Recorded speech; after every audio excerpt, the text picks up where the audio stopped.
Primary target is 12 o'clock. Secondary targets, everywhere, thousands. The voice of Derek Johnson, Eagle Squadron lead wing, sounded over Jack Kingston's comlink.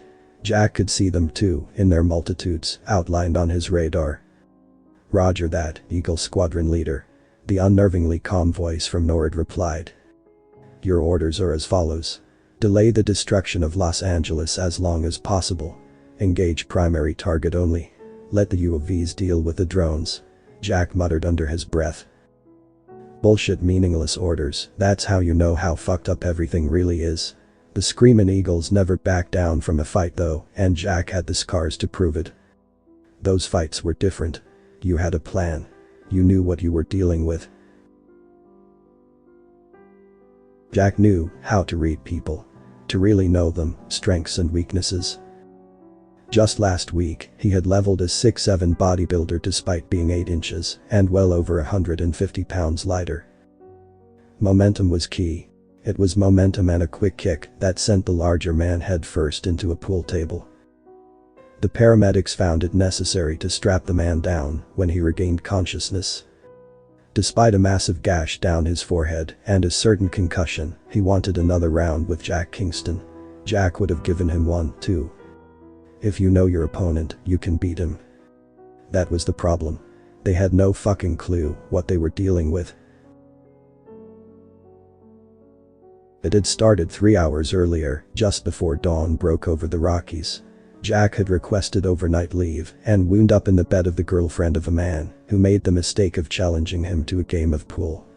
In the end, all it had taken was a quick flash of his cocksure grin to cause the poor girl to go doe-eyed. Jack had awakened hungover and still half drunk to the sound of his phone. It was bass. While rubbing the sleep from his eyes, he had answered. Within minutes, he was dressed and heading out the door. Where you going, honey? The slightly overweight brunette asked, still naked, from her bed. He glanced back at her, taking in the tangled sheets and messy hair. A job well done. Check the fucking news. He replied, then he was out the door. Eagle-eyed Jack, that's his squad mates called him. They all had stupid little nicknames like that. Teddy Talon Johnson, Marcus Creech Leary, Cassandra, the Pecker Peck. Then there was Derek, the leader, and Teddy's older brother. He didn't have a nickname, and no one ever thought to try to give him one. He wasn't one for games. As he thought about it, Jack Kingston realized that he had given each of them their nicknames. It had been Marcus that had given him his. The five had been in a squad together for 3 years. They knew each other completely. Marcus was from Detroit. He had left the dying city at 14, setting out on his own. When he made it to Chicago, he joined a gang that called themselves Englewood Ninja Squadron. They were led by a man called One-Eye Joe.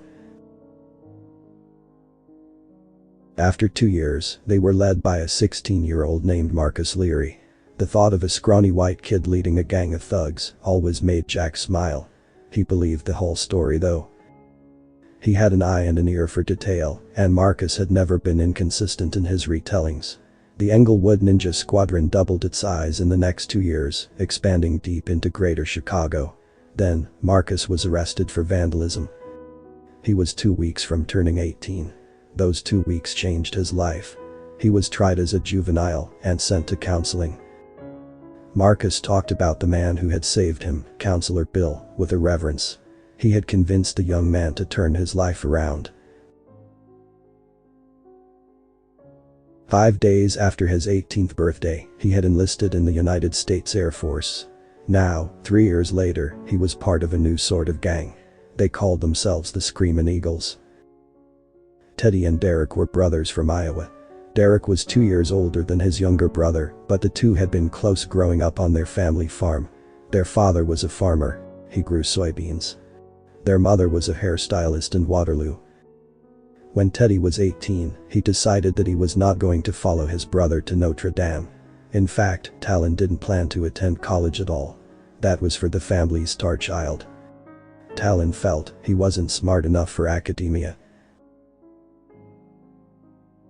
On a cold day in November, he told his parents that he was joining the USAF.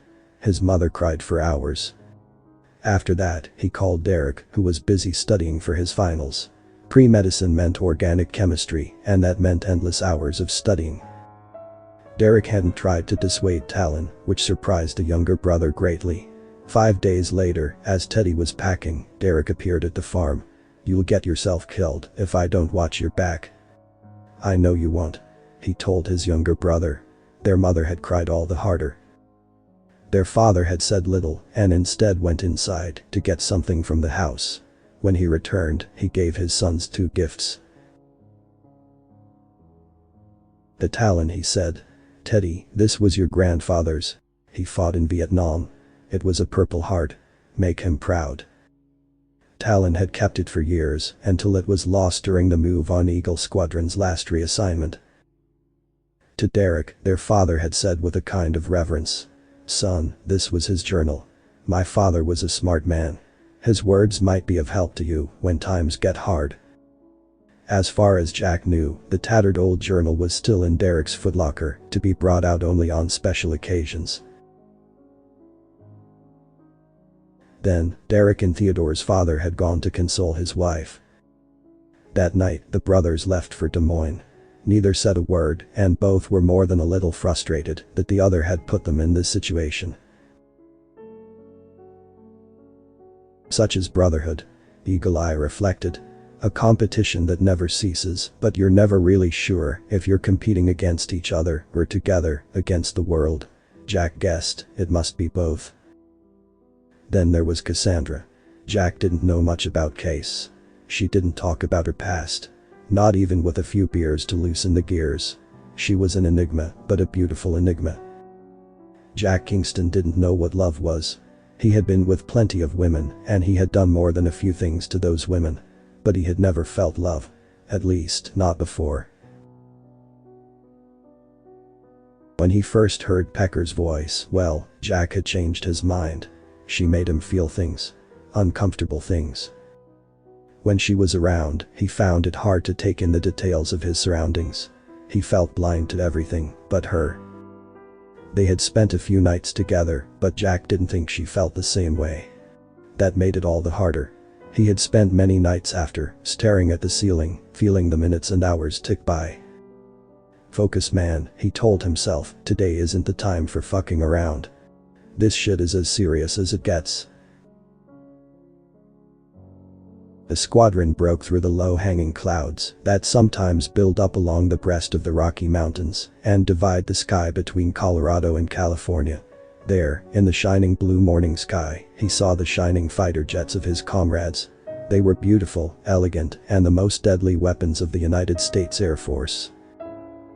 FX-17s were the United States' answer to the newly belligerent Chinese Siberian war machine. They could travel at Mach 7, turn on a dime, and they carried 14 compact rail guns and 281-pound ceramic slugs that could be fired through 20 feet of reinforced concrete. The cockpit was cramped and there were no windows. Hundreds of cameras projected a 180-degree view of the surrounding skies onto the interior of the hull, so that windows were obsolete. There was no question that these were damn fine machines, and Jack Kingston was a damn fine pilot.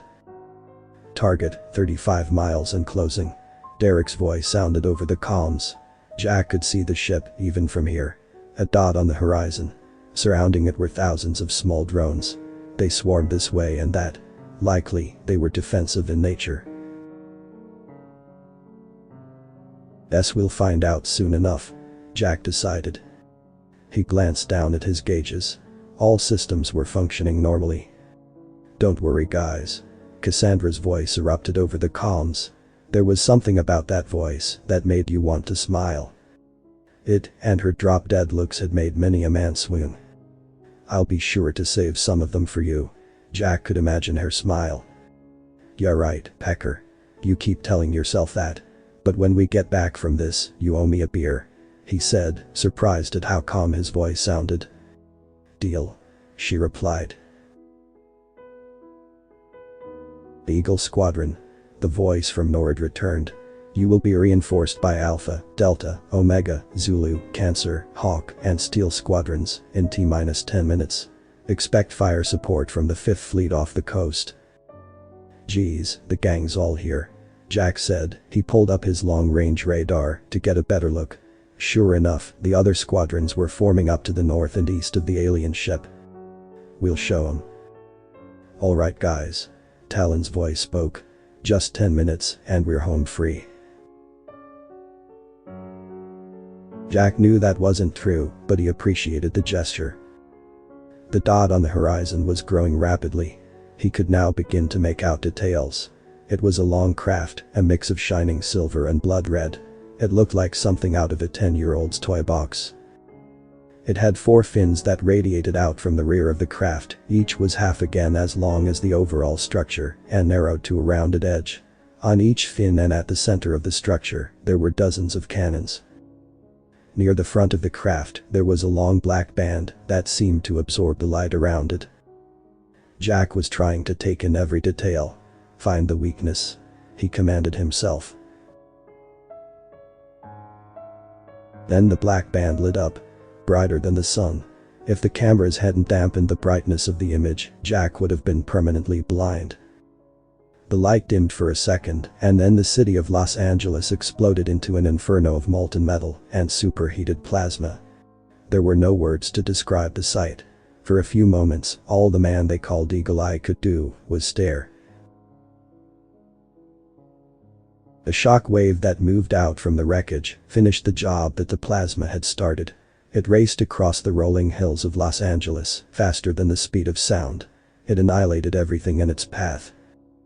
Jack saw the flattening wave cross the distance to Eagle Squadron in seconds. Then the roar hit. It was the loudest thing that he had ever heard. The jet shook violently from the emanating shock waves. The great alien ship, still hovering over the ash and destruction, didn't seem to mind. When it passed, Eagle Eye was more than a little surprised. His jet was still in the air. He looked back at the target. It was getting larger by the second. Soon, they would be upon it, and the real shit would commence. Find the weakness. He felt a bead of sweat form on his brow. There were no weaknesses. This was FUBAR. 8 miles to target, Derek stated coldly. Power up cannons and arm all missiles. For a moment, there was silence, and then Derek asked the question that he always did before a fight. Do these fuckers know who we are? The squad leader asked with inspiring force. Eagle Squadron. 4 voices replied in unison. Perhaps for the last time. Jack took one more look at the ruined city and the millions of dead there entombed. Why did I get out of bed? Jack Kingston shook his head. I could have taken the brunette for another ride. With a long sigh, Eagle Eye powered up his weapons. His right hand tightened around the jet's throttle. This was going to be a long day. The author's name and the link to original text is in the description. Consider tapping the thumbs up and pressing the subscribe button if you enjoyed this video.